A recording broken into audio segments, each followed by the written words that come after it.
He said, "You miss me." How you doing, baby boy?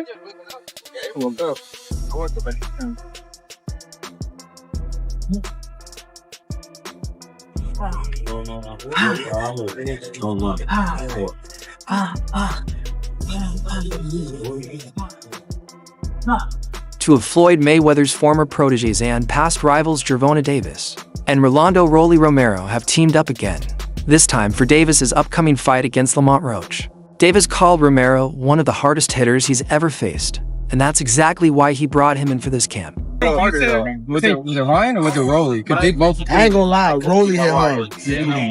People be sleeping on Rolly because he been obviously, I don't know how to say it, obviously, but yeah, if he don't got no chin down, so Rolly be getting caught, but Rolly can hit, bro. Like, he can hit. But he's the only person I felt like when he swung, then it felt like bricks was in his gloves. Is that the hardest one? Tank isn't just focused on speed and rhythm as he gears up for Lamont Roach.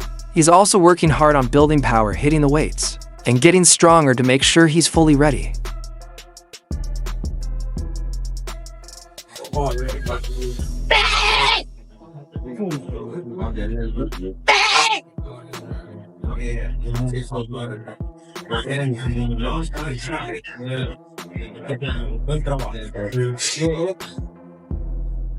Fresh off a huge win over Ryan Garcia, Romero joined Davis in training camp.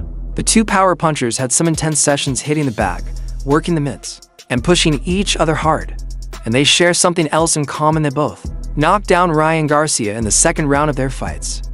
Ryan Garcia, that last fight against him. Oh my God. A double hook, short hook, caught Ryan.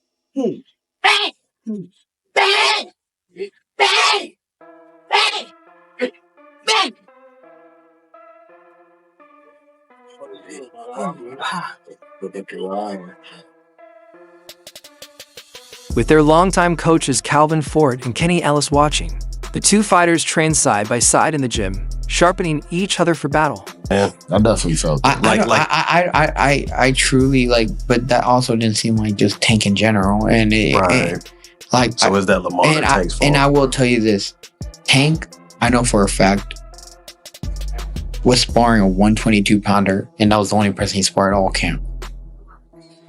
Literally all camp, that he sparred a 122 pounder. Was he taller than these guys? No, he's shorter than Tank. Bro. But him and Tank same height. Like I said, Tank wasn't really training. I want to discredit Tank. He's still a pound for pound fighter. Yeah. What do you think about that fight that happened? You thought it was just an off night, or everybody has an off night? After the workout, reporters asked Romero what he thought about the possible Davis versus Roach rematch. Surprisingly, even though Davis gave him his first pro loss, Romero backed him. "I take Tank," he said, confident that Davis will make the right adjustments the next time they meet. He has an off night. Shit, I had a night with Cruz. Everyone has a night. It's boxing. You want to run that back with Cruz or what? Maybe down the line. A tremendous fighter, bruh. He's a really good fighter, man, dude. He beat Hector Garcia, and then he took the belt from him, and he came up, and I know he's a lot more durable and stronger at 135, He's also seen Romero, who was knocked out by Davis in round 6 of their title fight back in March 2022 at Barclays Center, isn't sure who really won the 12-round fight last Saturday for Davis's WBA lightweight title. He gave Roach credit for showing up strong, but believes Davis will fix his mistakes. Speaking to the ring before a press event for his own fight with Ryan Garcia, Romero said Roach shocked the boxing world that night, but Tank will be ready next time. Tank the most in previous fights before. They already had 2 fights, right? Yeah, so that's why I figured if anybody... 2 fights? Tank and Roach. I don't know, bro. We gotta see. We gotta see what like if it was. They fought twice before in the amateurs. Oh yeah, I know. Yeah, they had history and they sparred a good amount of times apparently and all that stuff. Yeah, but. So you think a rematch? Do you think this remotivated Tank? And do you think a rematch Tank just goes in and wins that fight? I think even Lamont Roach surprised himself well. Maybe not, because he walked into that ring calm, confident, and fought like a true pro. It was a very close fight, but that doesn't take anything away from Tank. He's a 3-division world champ and one of the best of this generation. Still, Roach had a great night. That rematch needs to happen. There's controversy, especially around that random knee none of the punches landed, and it wasn't even a wild round. It just came out of nowhere. They didn't count it as a knockdown, but if they had, Tank could have lost. Roach stayed calm and smart throughout the fight. He fought like a real pro. Yeah. How many years ago was that? 8. And you think that's relevant to this fight? You think you learned something back then you can take forward to this fight? No, I wasn't really trying to learn that day. I can't hold it, but Yeah, do you I don't want to say that's crazy, but yeah, hopefully, bro. Hopefully, for the sake of Rolly, he pulled it off. But it's gonna be a good fight. You know? Gervonta Davis has shown support for Rolly Romero too, especially before Romero's fight with Ryan Garcia. But when Davis was asked who hits harder between them, he didn't hesitate. I'm not gonna lie, Rolly hits hard, Tank told Fight Hype. People been sleeping on Rolly. He ain't got no chin, so he gets caught. But man, Rolly can punch. When he swings, it feels like bricks in his gloves. Now that he's training with Rolly Romero, who turned a tough low point into a career high, Gervonta Davis is looking to do the same in his rematch with Roach. Davis hopes to draw inspiration from Rolly's comeback. Romero, as a 7-1 underdog, dropped Garcia in round 2 and won the WBA secondary welterweight title by unanimous decision, stealing the spotlight from the Garcia vs. Haney rematch. "I'll talk to my team and figure it out," a stunned Garcia said after the loss. Judges gave Romero the win with scores of 115-112, 115-112, and 118-109. An insider told Boxing Scene that Romero is now lined up to face Devin Haney in the fall. Garcia's promoter, Oscar De La Hoya, still claimed Garcia versus Haney will happen. But if both sides play fair, a loss cancels the rematch. And honestly, neither looked sharp enough to sell it. They can have their rematch, Romero said, in the ring, reminding fans he only stepped in after Isaac Cruz pulled out of the Times Square main event one. Fans could barely see due to a red-covered fence around the ring. Out today, and people that came to watch me, a lot of love is out there for me, and I think people know my heart and know that I'll be back and better than ever. Brian, for me, yeah. Just sort of take on the whole scene. I'm wondering if maybe had that been a full arena, maybe fans chanting, would it have done some different, kind of seemed like a little quiet? What we were saying. Yeah, I didn't really wasn't a fan of that at all. Garcia definitely felt that pain, especially after getting floored by 2 of Romero's left hands in round 2. Garcia, now at 26, hadn't fought in over a year since his wild win over Haney, where he knocked him down 3 times. That fight ended in a majority decision, but was later changed to a no contest by the New York State Athletic Commission after Garcia failed 3 drug tests for the banned substance Ostrine. Following and all that stuff, they're fresh out the amateurs, they promoted them like, oh, this is the next big thing, yada yada yada, all that stuff. At the end of it, I've done this 3 times. 3 different divisions. I'm a 3-time world champion, and this might actually be the biggest, the most attended fight card in boxing history. And I did it on this night. Right. Saquon Jones, boxing waist. Saquon Jones is the boxing waist. And it felt like you could hear everybody, and it just didn't feel authentic to me. But no excuses. It is what it is. All right, right here. Saquon Jones is boxing waist. You do probably less than 30 right hands the whole fight. Can you walk us through what the game plan was? Why did you not throw less than right hands the whole fight?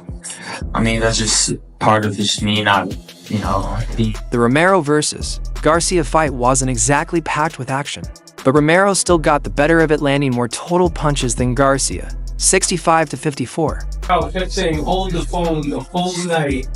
Did you hear him? And second, that kind of stopped you from throwing on rights the whole time? Because you had that right the whole time up. So I'll tell you guys something. Actually, I didn't warm up properly, and in the back room, I threw like one of these weird uppercuts right from far away, and I messed up my shoulder, so I didn't want to even lift it. But one time I threw it like slow, I'm like, Romero not sold on Garcia from the Haney showing because of Garcia's ineffectiveness outside of the knockdown. At 26, Garcia was coming off a long break. During that time, he dealt with personal struggles, including issues with alcohol and some wild social media moments. He eventually reconnected with trainer Derek James and set his sights on winning his first title.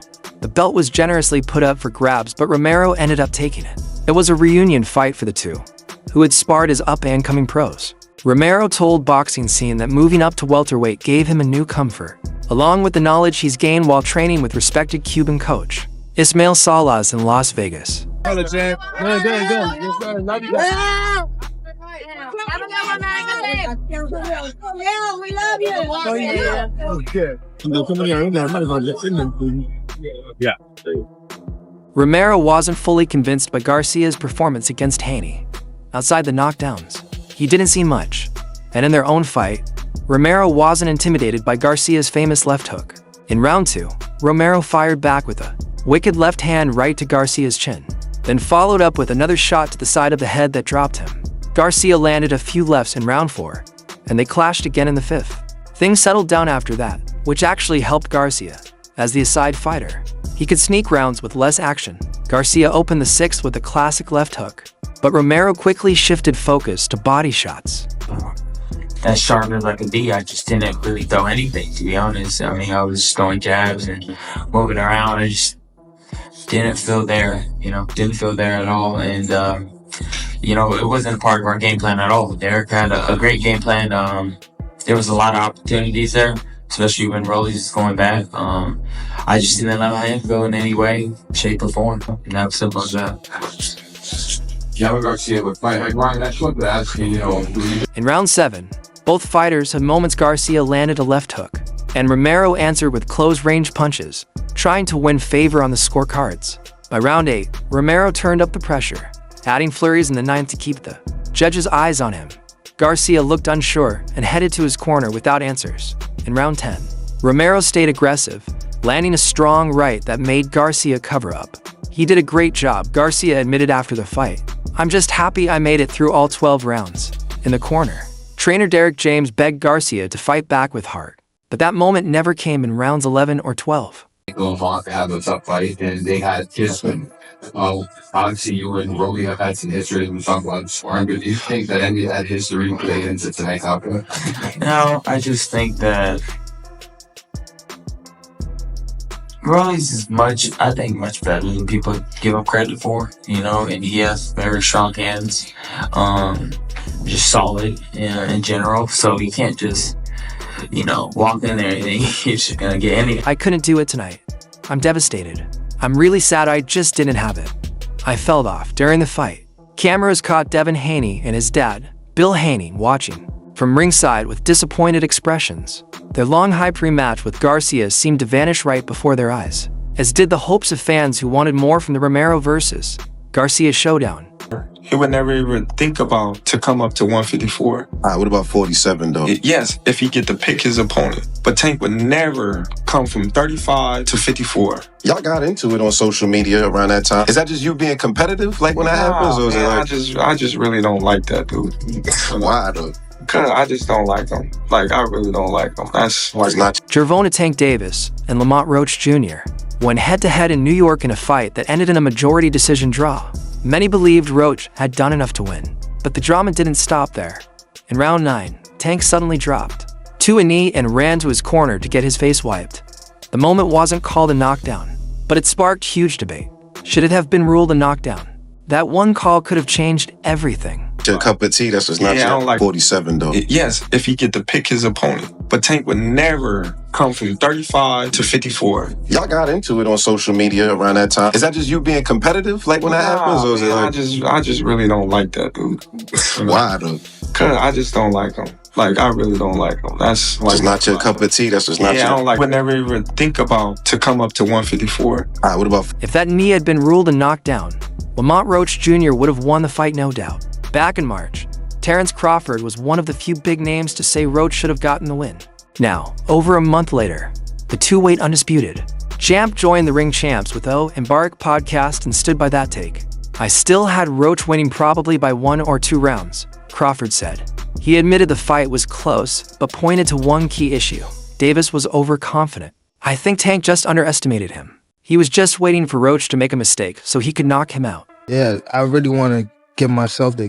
Yeah, I do be having no thought. Crawford, now 37, explained that Gervonta Davis often falls behind on the scorecards but usually pulls it off. Because of his knockout power, I always say, Tank is losing until he's not losing. Crawford said, when you watch him fight Leo Santa Cruz, Rolly, even Ryan, those guys were winning early. When asked if Davis depends too much on knockouts, Crawford didn't hesitate. I do. And if Tank doesn't get that knockout, he could be staring down a decision. Loss. That kind of pressure can change a fight completely. And then don't retire. How realistic is this? Yeah. But it's also... Has it changed? Have you been have you had any times maybe I was tripping a bit? It's real. I always made a But does Crawford believe Roach Jr. can pull it off again in the rematch? Originally, the second fight was set for June 21st, according to Sports Illustrated's Chris Mannix. But it was pushed to August 16th in Las Vegas. The exact venue hasn't been finalized, but it'll either be at T-Mobile Arena or the MGM Grand. Still, on that same podcast, Crawford gave his honest opinion he doesn't think Roach Jr. will win this time. Even though he supported Roach after the first fight, Crawford sees things going differently in the rematch. But it's like, I can stick around and just, I will help people and guide people, but as far as like me competing, I don't really want to do it. It's like other stuff I need to work on. We out of it type of thing. I think you're going to get a better Tank, Crawford said. But at the same time, I think Roach already fought at his best. I don't think he can fight better than that. So, while Crawford still stands by his view that Roach won the first match, he believes Gervonta Davis will take the second, and he's not alone. Ryan Garcia has also shared his thoughts, adding even more hype. Speaking to East News, Garcia said, I got Tank. I think he'll shift into another gear this time. He thought it'd be easy and that Roach would fold, but he didn't. Now, Tank knows better. He'll be ready. Coming from someone who's been in the ring with Davis, Garcia's take gives the rematch even more drama. I think the commission does need to do something with that knee. Because if they don't, then all of us are going to think we could take a knee anytime we want. You know, they got to do something about it. I mean, they did something about me. You got to do something about... When you say 1 foot in boxing and 1 foot out. From what I seen in the fight, I thought Lamont won. And other people, you know, rules are rules, right? Right. It's, you know, I like Tank, though, personally. But a rule is a rule. You can't go and take a knee and then just expect not to be knocked down. You know, you can't get away with it, stuff like that. Ryan Garcia's prediction has sparked major debate among fans, with the rematch drawing closer. Excitement is at an all-time high. Garcia's insight based on first-hand experience adds another layer to this already intense storyline. That's it for now. For more updates on fights, events, and moments in the boxing world, hit that subscribe button on our YouTube channel and don't forget to turn on notifications so you never miss quality content like this.